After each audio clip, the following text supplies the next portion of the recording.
Olá, amigos da GoWare, eu sou Analice Nicolau e estamos aqui em mais um episódio do GoWare Talks Origens, onde a gente vem conversando aí com empresários, contando a sua história de vida e mostrando também os desafios em que encontraram antes de encontrarem o sucesso. Hoje eu estou aqui com um entrevistado muito especial, um grande amigo que eu trago no coração e que hoje eu vou ter o grande prazer de entrevistá-lo, que é Tadashi Kadomoto, terapeuta transpessoal há mais de 30 anos e que traz aí uma bagagem enorme pra gente de conhecimento, de realização e também de grandes desafios internos. Tadashi, seja bem-vindo ao GoWare Talks Origens. Obrigado, Analice. Muito feliz de estar aqui.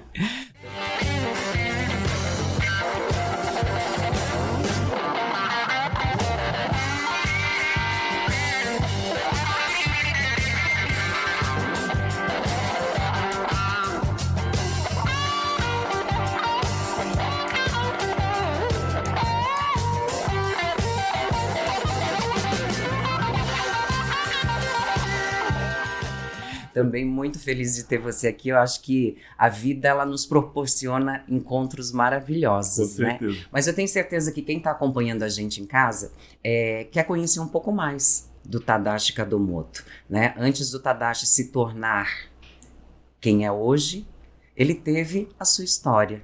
Com certeza. E como é que começou essa história lá atrás? Nossa, Analice, desde que você fez esse convite, eu só não imaginava que ia ser como você falou agora que vai ser, mas eu tô aqui de boa.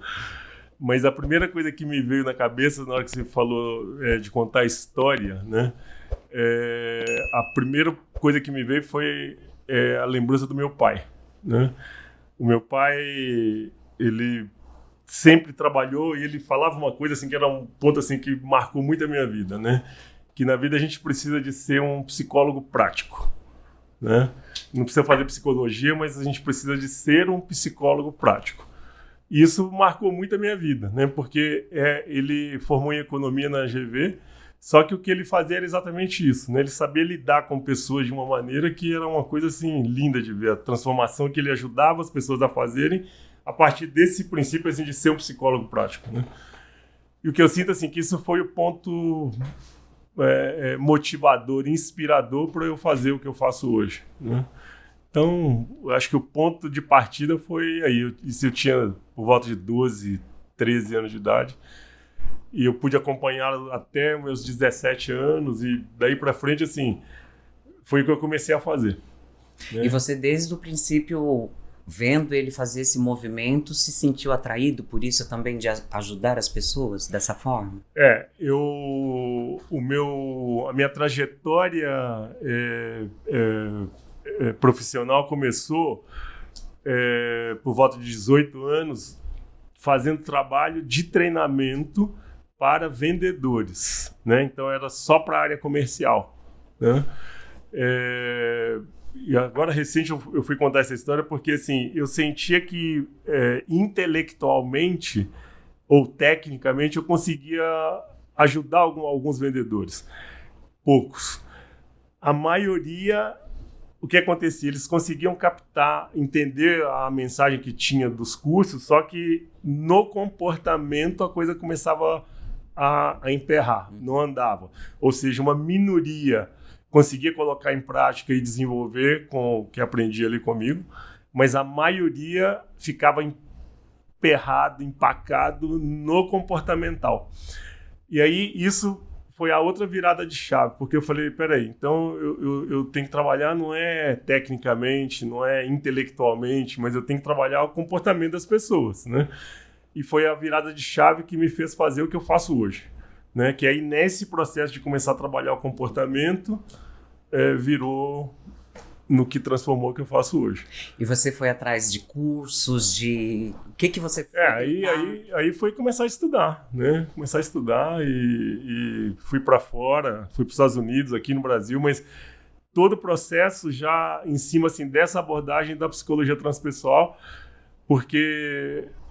Só para você ter uma ideia, eu não sei se você chegou a conhecer na época, Eu até contei essa história também, porque é uma coisa muito curiosa.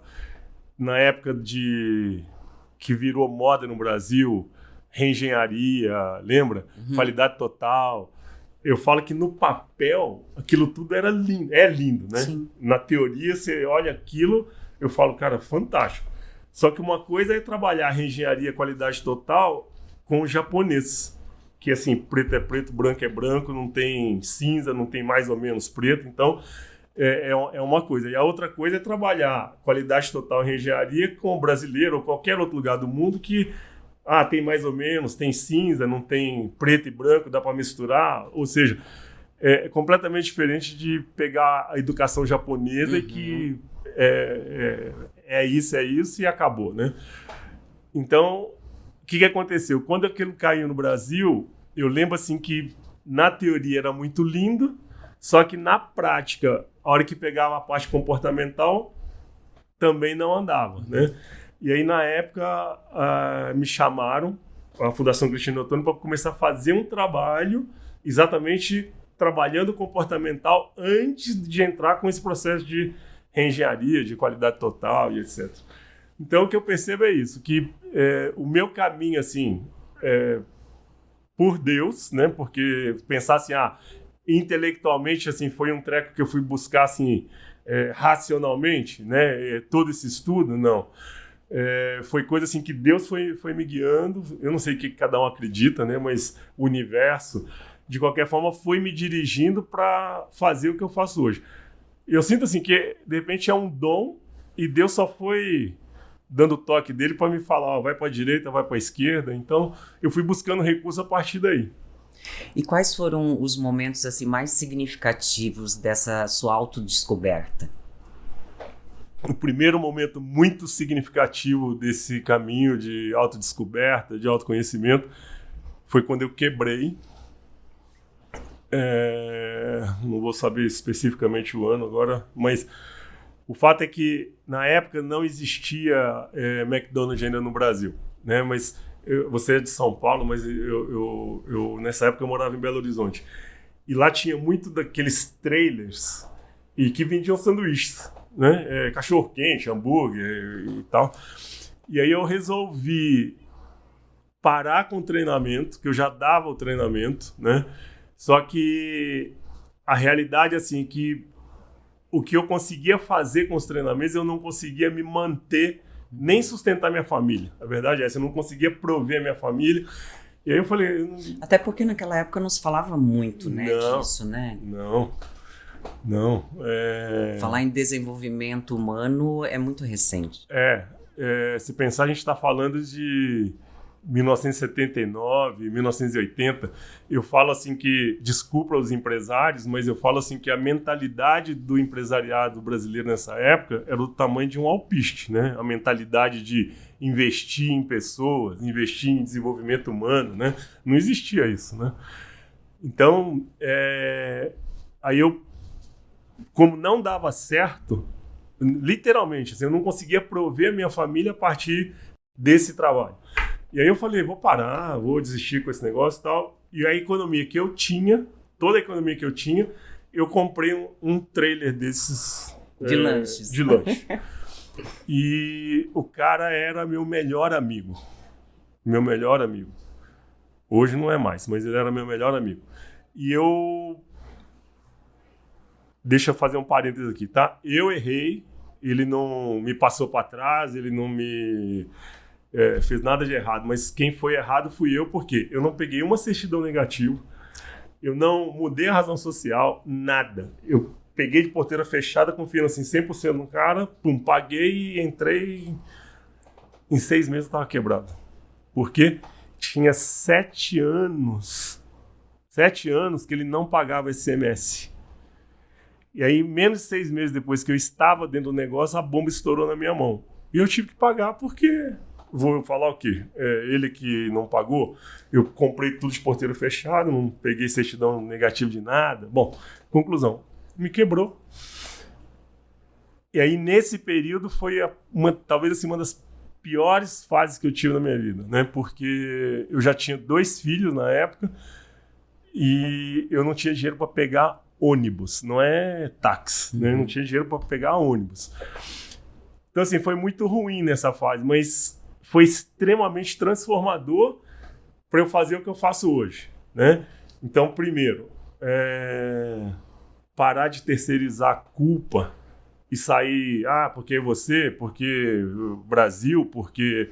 Eu poderia culpar esse cara até hoje, né? porque me trapaceou, me passou para trás, não pagou, não me falou que não pagou. Mas, na verdade, eu é que deveria ter olhado tudo isso, né? Então, assim, foi o primeiro ponto importante, porque eu falei... Aí eu lembrei de um grande mestre meu que ele falava o seguinte, Analice: tudo que você fizer como amador tá fadado a quebrar, né? Então, se vai fazer, assim, faz profissionalmente, faz bem feito, né? Agora, fez como amador, vai quebrar. E eu fiz como amador, né? Quebrei. Mas também você não sabia, né, o que poderia acontecer, foi atrás, você não tinha talvez o conhecimento que você tem hoje. Mas eu poderia, como negócio, se você parar para pensar, por mais inexperiente que a gente seja, né? É o que eu vejo hoje. Eu poderia muito bem ter checado. Tá certo? Por exemplo, pegar uma certidão negativa. Né? Então, assim, esse que eu falo que é o erro, né? Então, a virada foi, a primeira, parar de culpar os outros e assumir a responsabilidade pelo resultado que eu estou obtendo hoje, né? E aí, nesse processo, assim, teve um segundo ponto que doeu muito, doeu demais da conta, mas que foi muito transformador também. Eu morava em Belo Horizonte. Quem mora em BH vai lembra, né? Tem o Parque Municipal. E eu indo com a Cibele, a minha filha mais velha, para o Parque Municipal a pé, num domingo. E era a época do Natal. E aí tinha um camelô vendendo uva. E aí ele chega e oferece uva. E a Cibele fala: pai, eu quero uva. E eu não tinha dinheiro para pegar...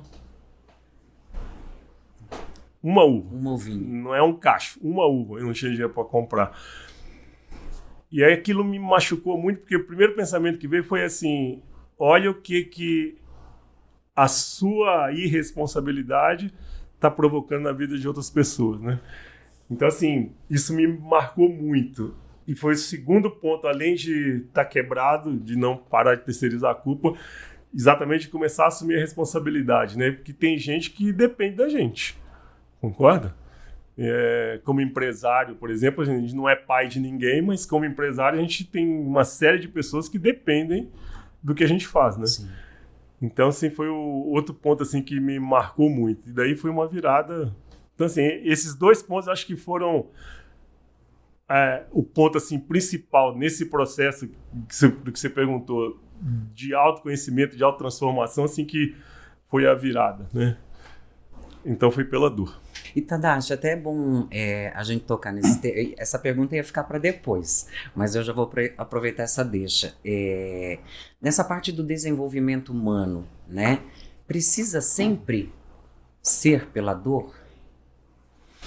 Para a gente superar, para a gente se conscientizar, para nós realmente, né, acessarmos aquilo que a gente merece? Analice, eu tenho uma grande mestra, né? Chama Christine Day. Você conhece, né?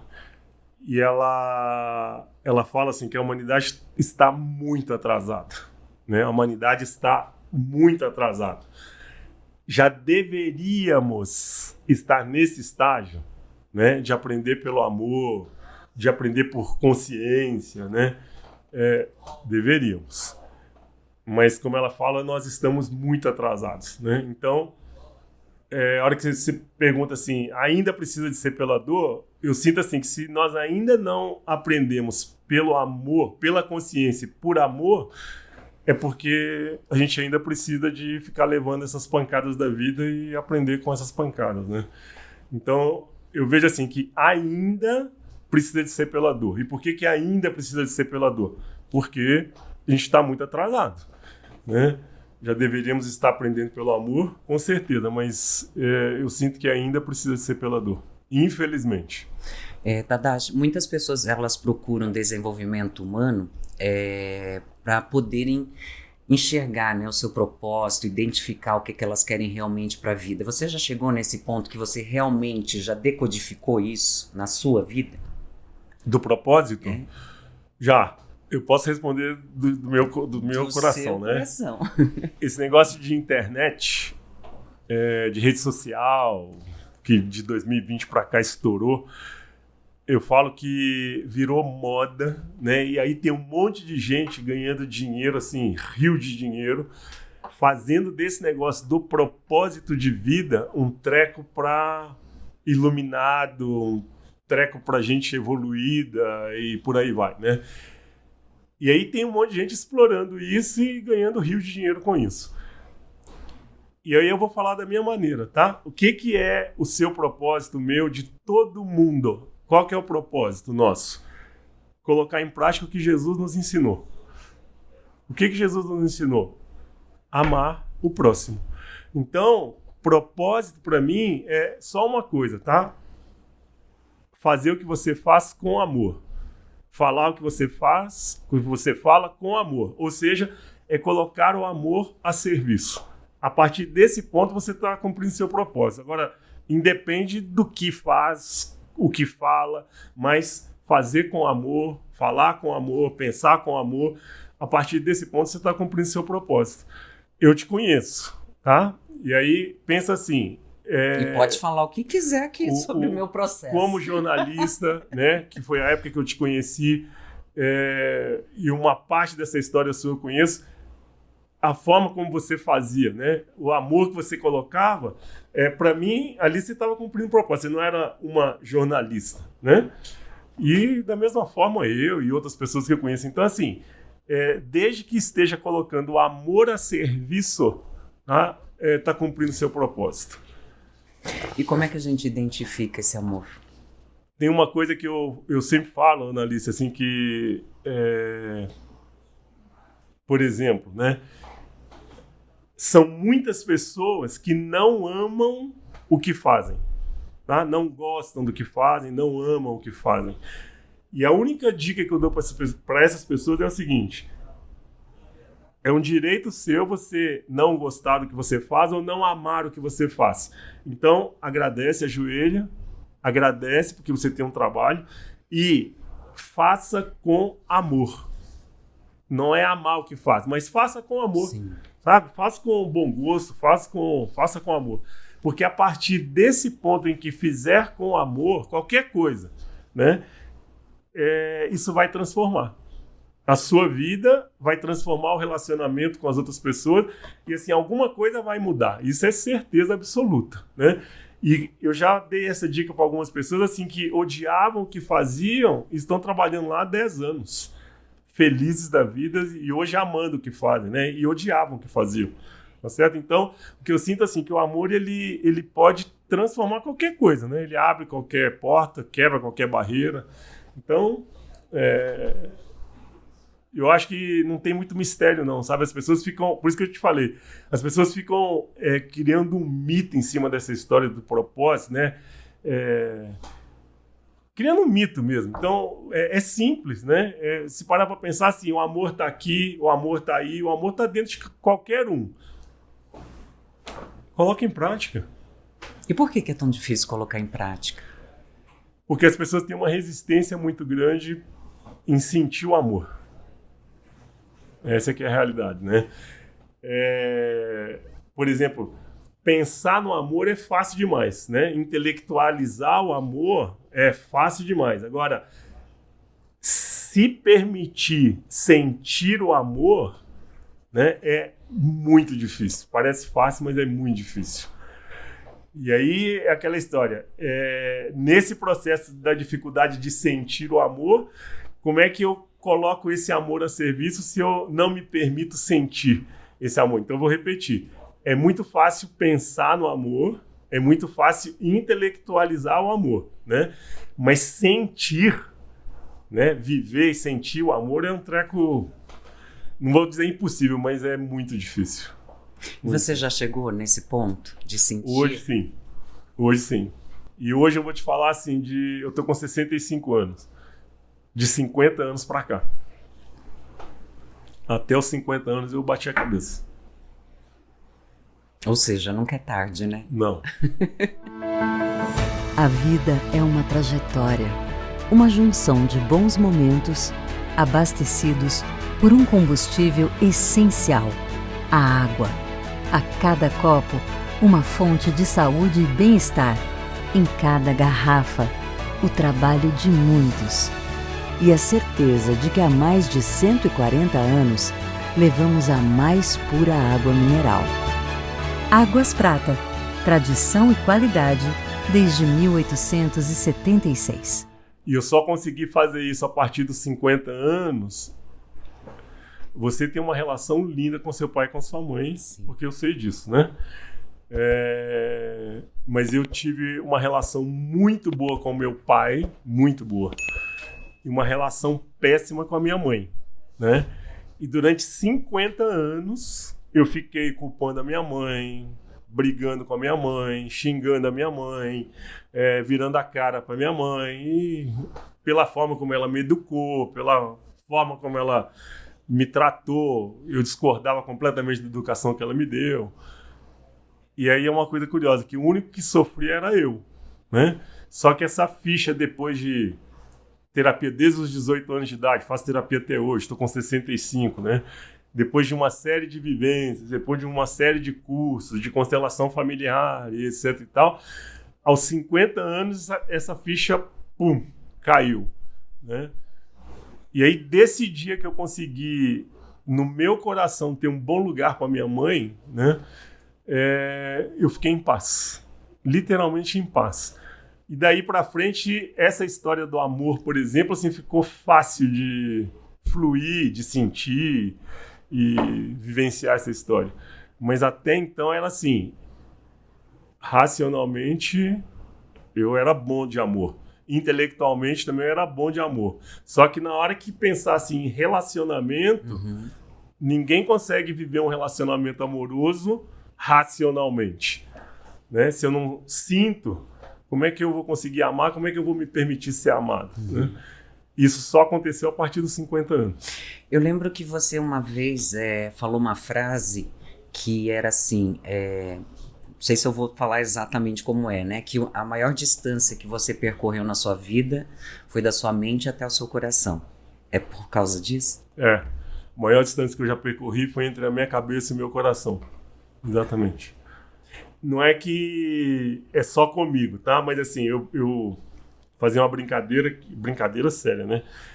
Que como bom descendente de japonês, né? Como filho mais velho de uma família de japoneses, é aquela história, não chora, não ri, engole o choro, engole choro, não demonstra sentimento, não sente o amor, né? Ok. Assim, era uma barra de gelo, racionalmente, intelectualmente, tudo ok, né? Só que aqui, blindado, né? Coração blindado. Que eu brinco assim, ó, entre a cabeça e o coração tem 1 palmo de distância, né? Então, assim, faz caminho de Santiago de Compostela, 800 quilômetros, faz não sei aonde, caminha para não sei aonde, tudo caminho externo. Agora, esse pedacinho aqui de 1 palmo foi o caminho mais longo que eu já percorri, até chegar no meu coração, né? Então, a partir daí, transformou, do coração. Tadashi, você poderia explicar um pouco para nós aqui da GoWare Talks o que significa terapia transpessoal? Bom, essa palavra transpessoal, a definição literal é tudo que vai além da matéria. Tudo que vai além da matéria. Então, além da psique, obviamente, porque a base é a psique, mas a terapia transpessoal, a base é a psique, mas além da psique, tudo que for além da matéria. Então, o resumo é que, vamos lá, nós temos um corpo físico que na terapia transpessoal vai ser trabalhado. Nós temos um corpo psicológico que também vai ser trabalhado. Nós temos um corpo emocional que também vai ser trabalhado. Nós temos um corpo energético que também será trabalhado, e nós temos um corpo espiritual que também será trabalhado. Espiritual não no sentido religioso, mas no sentido de totalidade, além da matéria, né? Então, na abordagem da psicologia transpessoal, eu sinto assim que o trabalho ele é mais completo, né? É completo, né? Porque não vai ficar só na psique.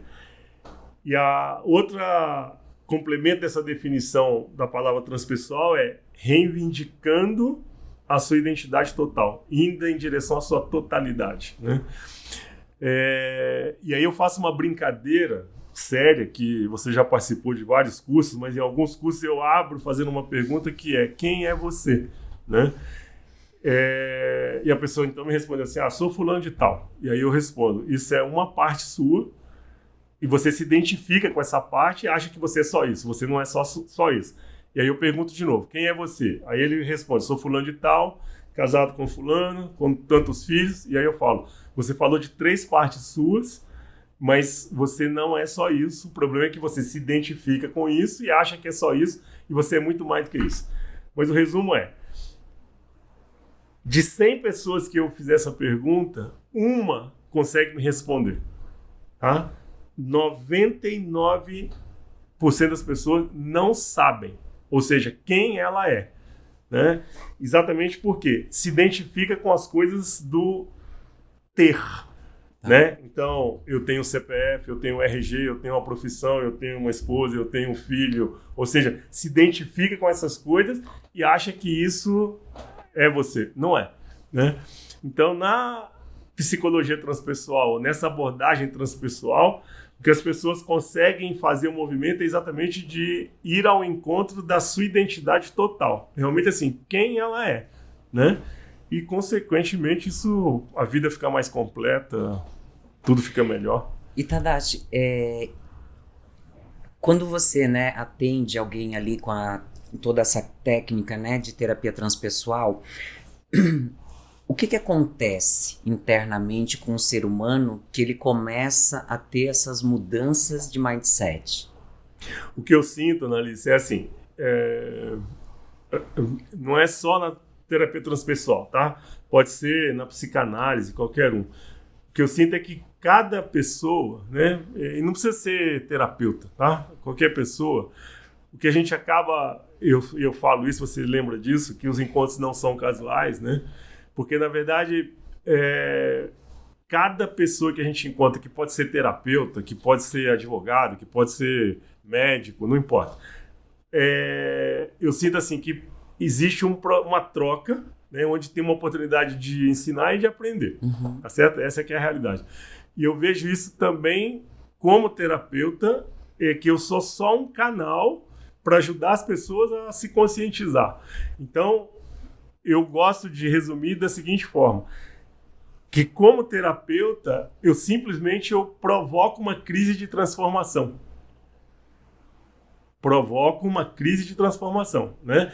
E agora, o que essa pessoa vai fazer com essa crise de transformação? Ela pode voltar e ficar na estaca zero, como ela pode avançar, né? A grande maioria das pessoas avançam. Agora, é isso que eu ia perguntar, porque assim, nós vemos muitos casos de pessoas que vão, mas tem aquelas que ficam presas. Né? Aí tem que entender assim, que é o processo evolutivo de cada um, né? Porque a Annalise conseguiu dar 10 passos. Ok, no processo, nas vivências, então a gente provoca e você deu 10 passos. Mas tem gente que deu um passo só. Mas foi só um. É o que ela podia. É o que ela podia. A Annalise deu 10 porque é o que ela podia. E esse que deu 0, não deu passo nenhum, é o que ele precisa. Você lembra da autobiografia em 5 capítulos? Sim. Lembra? Uhum. Eu posso pegar meu celular? Quer ver, ó? Vou ler bem rapidinho, tá? Ó, autobiografia em 5 capítulos. Capítulo número 1. Ando pela rua, há um buraco fundo na calçada, eu caio, estou perdido, sem esperança. Não é culpa minha. Leva uma eternidade para encontrar a saída. Capítulo número 2. Ando pela mesma rua, comportamento é repetitivo, né? Há um buraco fundo na calçada, mas eu finjo não vê-lo, né? Caio nele de novo. Não posso acreditar que estou no mesmo lugar, mas não é culpa minha. ainda assim leva um tempão para sair. Capítulo número 3. Ando pela mesma rua. Há um buraco fundo na calçada. Vejo que ele ali está. Ainda assim caio. É um hábito. Meus olhos se abrem. Sei onde estou. É minha culpa. Saio imediatamente. Capítulo número 4. Ando pela mesma rua. Há um buraco fundo na calçada. Dou a volta. Capítulo número 5. Ando por outra rua. Então, é como você falou, tem gente que vai escutar e vai demorar um século para cair a ficha, mas ok. Mas o fato é o seguinte, as pessoas, cada um, estão num capítulo da autobiografia em 5 capítulos, né? Então, por que tem gente que faz um processo e não anda nada? Porque ela tem que continuar ali no capítulo número 1, sabe? Até aprender para poder ir pro capítulo 2. Não é minha culpa, não é minha culpa, não é minha culpa. Agora, a transformação acontece, é curioso isso, né? No capítulo número 3, quando ela fala, caiu no buraco, mas é minha culpa. Não Porque é eu culpa... já sabia que o buraco estava ali, né? Não no sentido de se martirizar, né, Annalise? Mas no sentido de, é minha responsabilidade, sabe? Tô aqui nesse mundo, não é porque caí aqui de paraquedas, não, sabe? Escolhi estar aqui, né?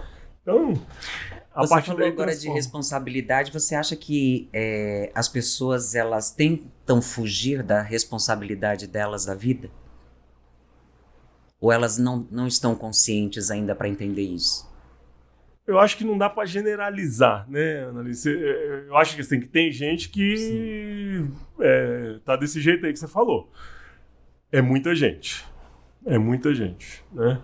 Mas tem algumas pessoas que já estão entrando nesse estágio de evolução no sentido de consciência, sabe? Assim, vamos falar um português bem rasgado, né? Não é a minha esposa que me faz infeliz, não é o Brasil que não me deixa ganhar dinheiro, não é esse gerente ou esse diretor que me deixa nervoso.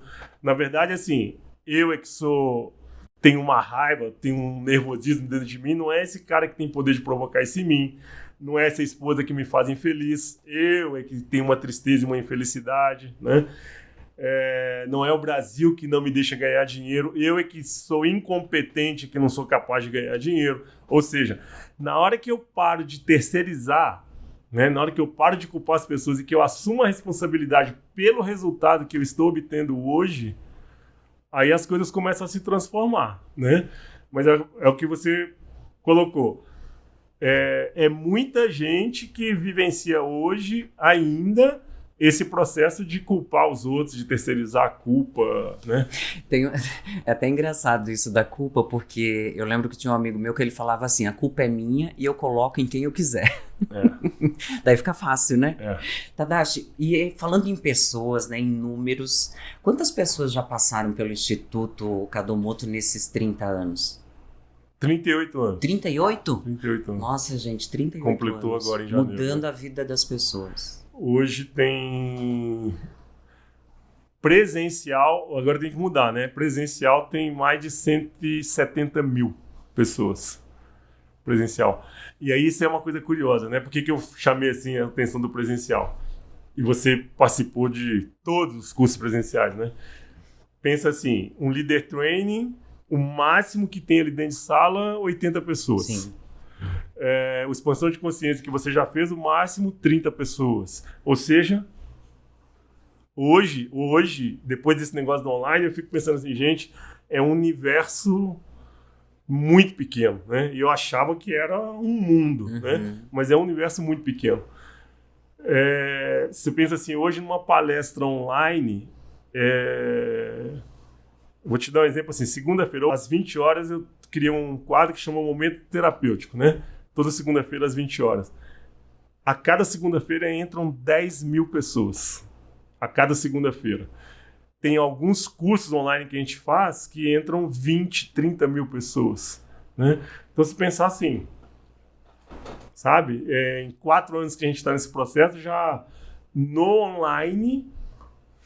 O Tadashi, até falando disso do online, né, que é importante nós estarmos falando, isso da parte do desenvolvimento humano, né? Porque o desenvolvimento humano, ele espera o quê? Aquela conexão com a pessoa, até por causa da terapia transpessoal, de você sentir realmente o que está acontecendo, né? No físico, mental, espiritual, e assim vai. Teve algum ruído nesse meio que ficou difícil de utilizar o digital? Ou foi fácil para você? Não, fácil não. Fácil não. Vamos falar a verdade, assim, que eu era muito resistente com esse negócio de digital. Deixa eu dar um passo atrás, tá? Eu tinha o WhatsApp e aí eu comecei a me perder completamente, assim, porque duas coisas que me incomodavam muito. Gente que me dava bom dia pelo WhatsApp, tá? Na hora que eu encontrava olho no olho, frente a frente, a pessoa não me dava bom dia. Eu falava, bom, tem alguma coisa errada. Ali ela consegue dar bom dia. Agora, no olho, no corpo a corpo, ela não olha nos meus olhos e não me dá bom dia. Eu falei, tem alguma coisa errada. E aí isso foi um ponto que começou a me incomodar. A segunda é que, às vezes, eu não respondia um bom dia e a pessoa já ficava vinha no dia seguinte brigar comigo. Cobrando. E aí eu falei, quer saber de uma coisa? E eu não dava conta, porque eu tô dando um número aqui exagerado, mas tipo 1000 grupos, né? Grupo de condomínio, grupo não sei de quê, grupo não sei de quê. Eu não dava conta. Eu falei, quer saber de uma coisa? Pum, abortei o WhatsApp da minha vida. E sobrevivi. Aí a Carla, que você conhece, a minha esposa, um dia chega pra mim e fala assim, você tem que ter um Instagram. Um Instagram. Eu falei, o que é isso? Aí ela falou, vou montar aqui. Aí montou o Instagram.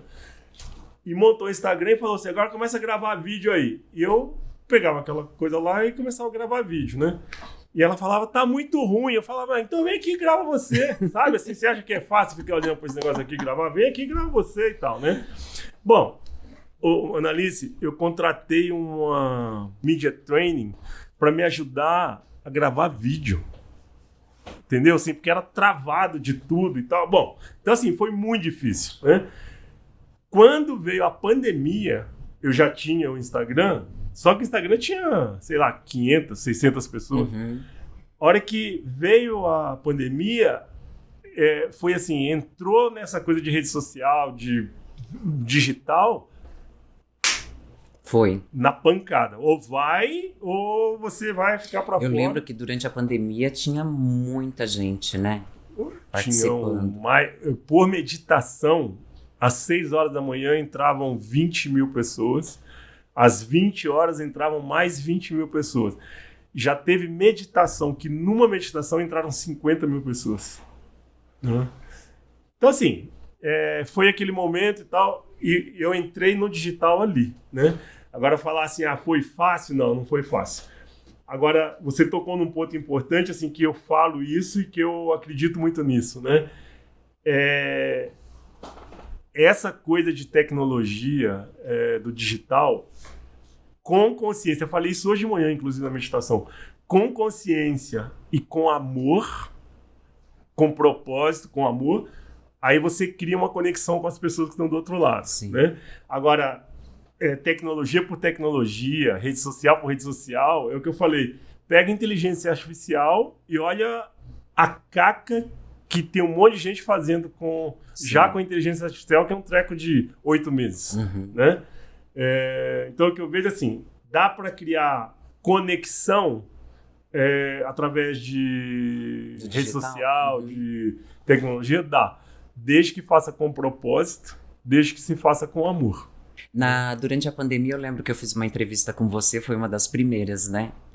E foi muito bacana porque, assim, eu acho que foi um destrave para todos nós, né? Que não estávamos acostumados ali com o digital, tudo. E eu lembro que você ficou conhecido como o guru da meditação durante esse período. Como é para você saber que está dentro da casa das pessoas aquele tempo inteiro e ajudando elas dessa forma? Eu posso falar do jeito que eu quiser, né? Lógico. Eu detesto ser chamado de guru da meditação. Detesto. Primeiro porque eu não sou guru de ninguém, não sou guru de meditação.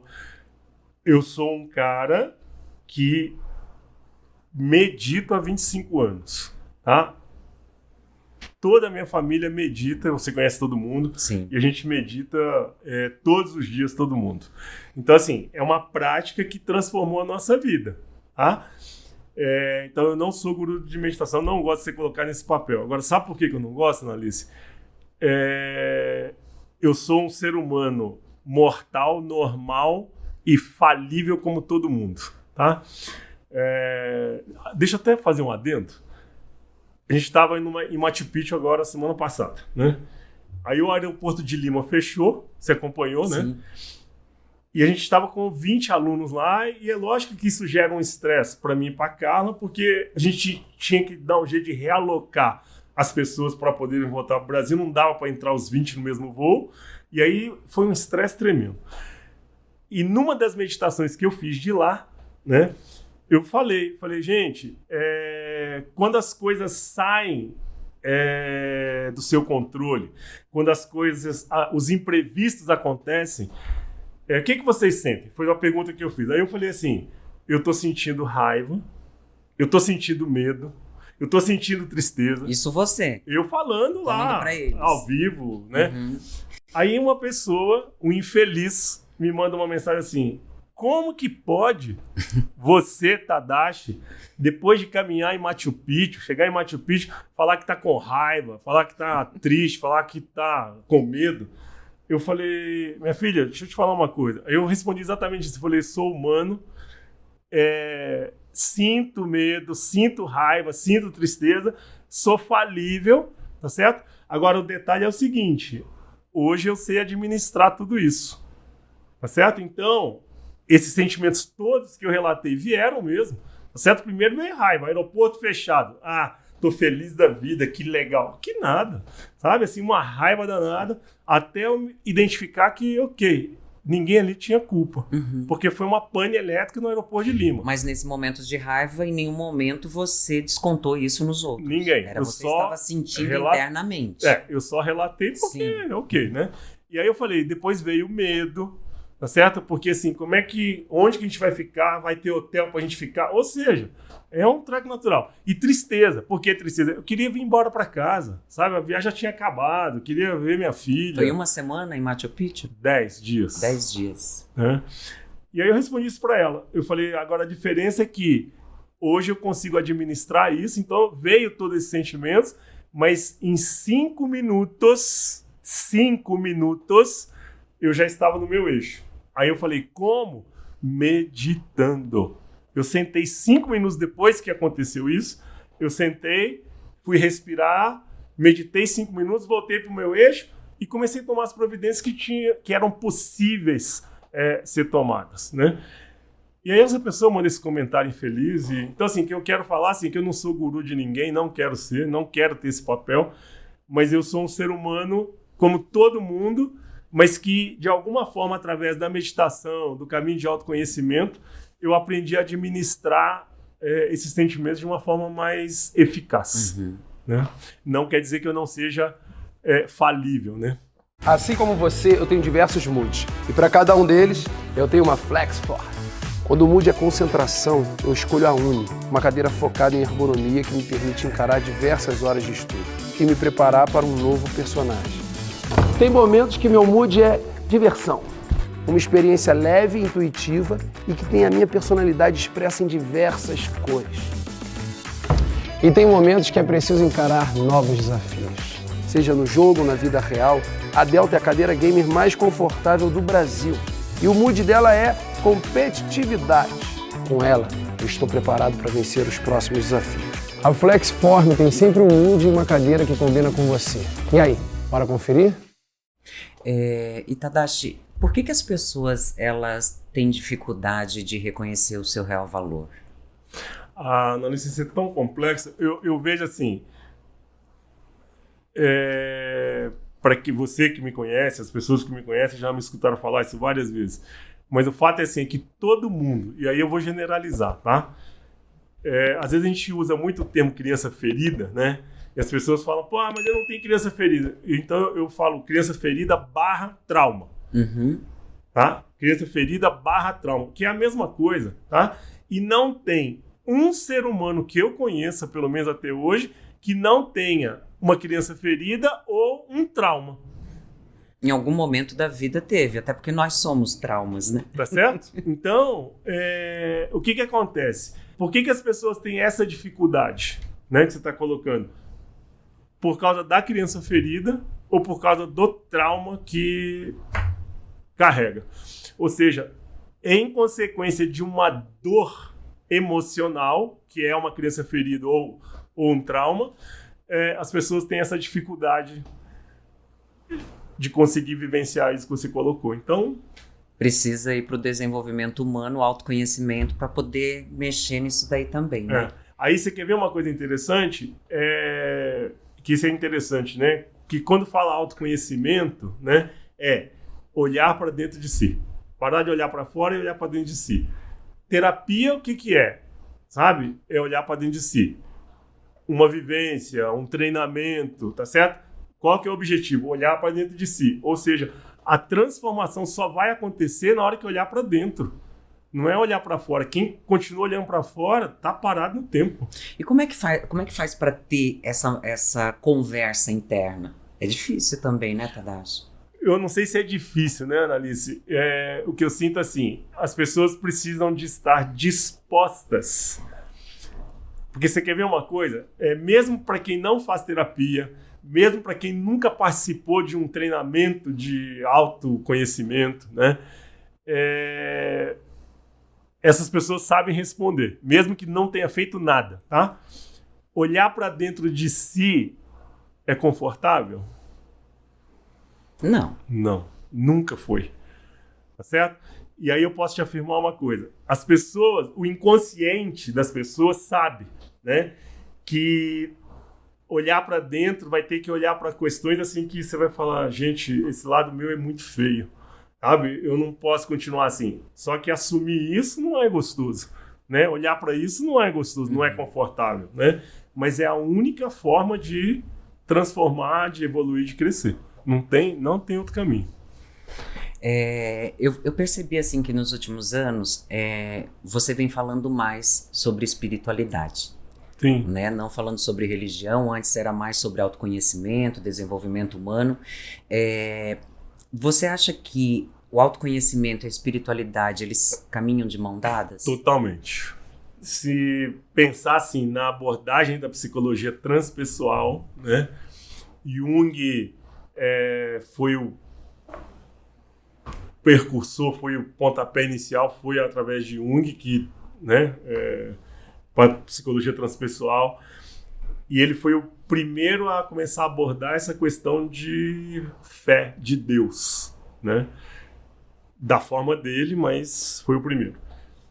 E hoje, para mim, assim, isso é muito claro. Eu fui para Dharamsala, né, na Índia, para fazer um curso com os monges tibetanos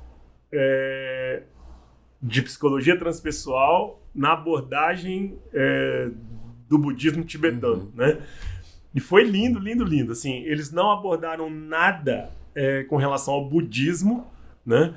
Mas abordaram de uma forma muito legal, assim, essa questão da espiritualidade, né? O que eles consideravam espiritualidade. E aí o que eu vejo, assim, que é o que eu faço, sabe? Que é exatamente nessa linha da transpessoal, que é indo em direção à totalidade, né? Então, assim, resumindo, a gente é muito mais do que a gente imagina ser, né? Então, hoje eu perdi o receio. Antes eu tinha mais pé atrás para falar sobre isso, porque tinha muita crítica, muito julgamento. E você vem acompanhando o meu movimento, né?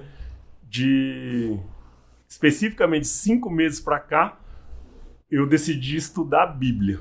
Estudar. Sem nenhuma conotação religiosa, tá? E eu vou te falar, tem sido transformador. Tem sido transformador na minha vida. Vou repetir, sem conotação religiosa, tá? Mas o que está escrito ali, eu tenho falado assim, se a gente estudasse, compreendesse e colocasse em prática, a gente não estava dando cabeçada do jeito que está dando, não. Sabe? A gente dá cabeçada porque a gente não coloca em prática o que está escrito ali há 2000 anos. Né? É um treco impressionante. Eu tenho ficado impressionado, né? Então...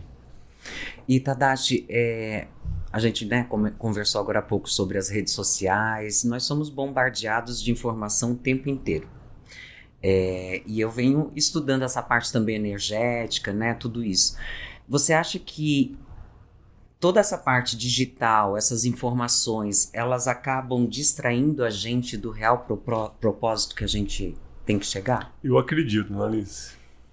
Eu acredito. Eu vou falar porque você é jornalista e nessa época, inclusive, a gente chegou a conversar sobre isso, né? Eu não assisto jornal, tá? Eu não assisto jornal. Desculpem os jornalistas, mas eu não assisto jornal. Porque eu acho assim que a vida já tem problema demais para eu ficar colocando mais titica na minha cabeça, porque só, não vou dizer que é só, mas 90% das notícias são ruins, né? Então, para que eu vou colocar mais titica na minha cabeça? Só que rede social...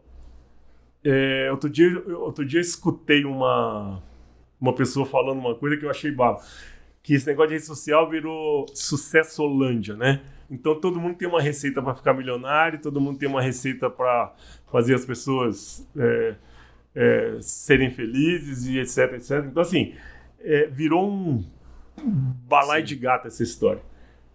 E o grande problema é que as pessoas não sabem filtrar mesmo, sabe? Assim, o que eu vou seguir, o que eu vou escutar, o que é bom pra mim, o que não é. Então, assim, eu vou resumir assim, tem muito lixo. Essa que é a realidade, tem muito lixo, né? E aí eu acho que pra se distrair nisso... rapidinho. É um estalo de dedo, né? Bom, o fato é assim, que tá comprovado que essa coisinha, ela foi feita pra gente se viciar, né? Sim, pra distração. Sabe?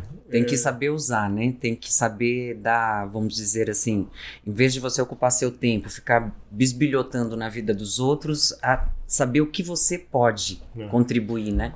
Eu não tô querendo falar isso pra fazer bonito, não, tá? Não, até porque você precisa também das redes sociais. Sim, né? Graças a Deus, porque isso foi que me salvou. O menino da câmera, na hora que a gente chegou, ele falou assim, põe no silencioso. Eu falei, eu já desliguei.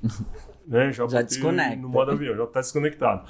E eu tenho esse hábito, né? Então, por exemplo, almoço, jantar, refeição, não entra celular na minha família, né? E é muito interessante porque essa passagem é muito curiosa. Eu fui num jantar, uma pessoa fez um jantar e ela queria me apresentar para um médico muito famoso, que não vou dar nome, e queria nos apresentar. Falei, ok. Então, na hora que ela apresentou, eu juro, eu falei pra ele assim, tirei meu celular do bolso e falei, vou desligar, porque senão eu não vou conseguir conversar com o senhor. E desliguei o telefone e deixei lá em cima da mesa de centro. Aí a esposa dele chegou e falou, meu amor, você deveria fazer a mesma coisa. Aí ele falou, não, eu vou conversar com ele numa boa. Ok. Começou a tocar o celular. Não, começamos a conversar. E aí é isso aí, o telefone dele tocou, e ele parou, nem falou dá licença, e foi atender. E eu parei de falar. Tá certo? Na hora que ele desligou, foi rápido. Coisa de 1 minuto, ele desligou e voltou a conversa. Só que deu tipo 5 minutos, o telefone tocou de novo, e aí ele foi atender. Aí eu falei, dá licença, o senhor fica à vontade. Eu saí. Sim. Fui assim, grosso em educação, falei, dá licença.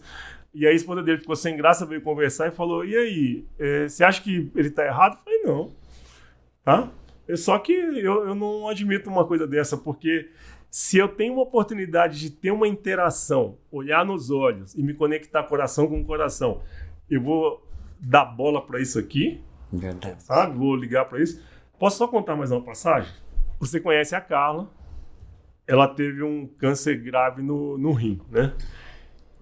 E a gente veio para uma consulta pré-cirúrgica aqui em São Paulo.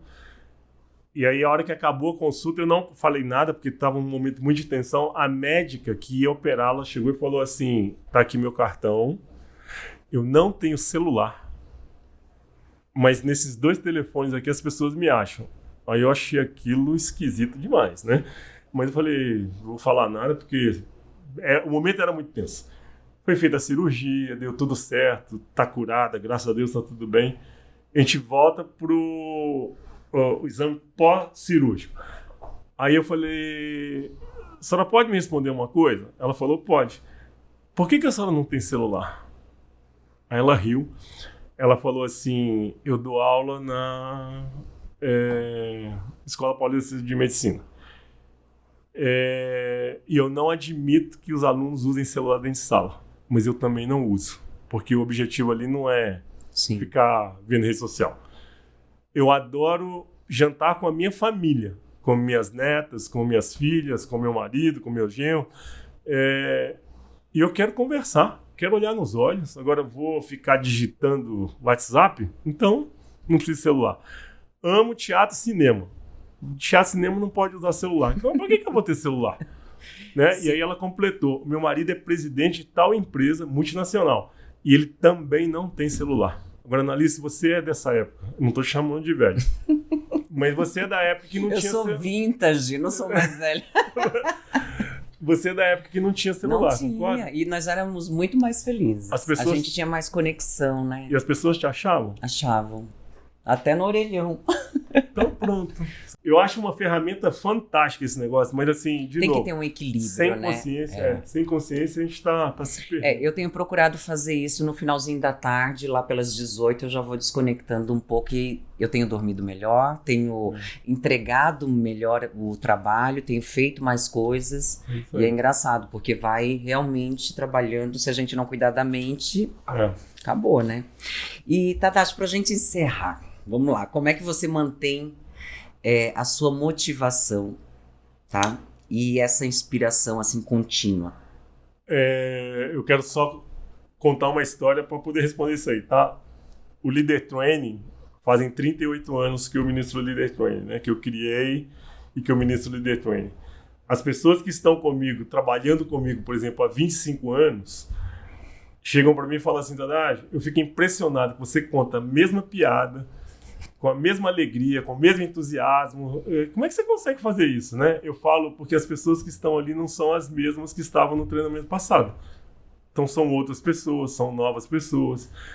Então acho que essa é a primeira coisa, porque eu sei assim que mesmo que alguém esteja refazendo qualquer treinamento, qualquer processo, ela também está num momento novo, num momento diferente. Porque se ela veio ontem e hoje ela está voltando, hoje ela já é diferente de ontem. Então, é uma nova pessoa, né? Então, acho que esse é o primeiro ponto assim, que me motiva muito, porque as pessoas não são iguais, não são as mesmas. A segunda coisa é a questão do propósito que você perguntou. Então, assim, eu trabalho com muito amor, eu faço com muito amor e com um propósito muito definido, sabe? Assim, do que eu tenho para entregar, da minha missão, né? Do meu propósito de vida. E do dom que Deus me deu, tá? Que eu não tenho direito de guardar. E para encerrar de vez, tá? Que é uma pergunta que eu acho que todas as pessoas elas se fazem, né? Você tem medo da morte? Não. Não mesmo. Eu quero responder fazendo uma pergunta. Quem vai escutar já assistir esse podcast, vocês estão se preparando para sua morte? Eu sei que eu vou morrer, tá? E eu tenho certeza que você também que está assistindo vai morrer. Agora a questão é, você vai deixar problema para as pessoas que vão continuar encarnadas, vivas, ou você vai deixar soluções para essas pessoas, né? Eu posso agora aqui, batendo um papo com você aqui nesse podcast, eu posso infartar, não quero fazer isso porque vai dar muita dor de cabeça, mas eu posso infartar e morrer. Porque, assim, eu estou deixando solução para as pessoas queridas que estão comigo, tá?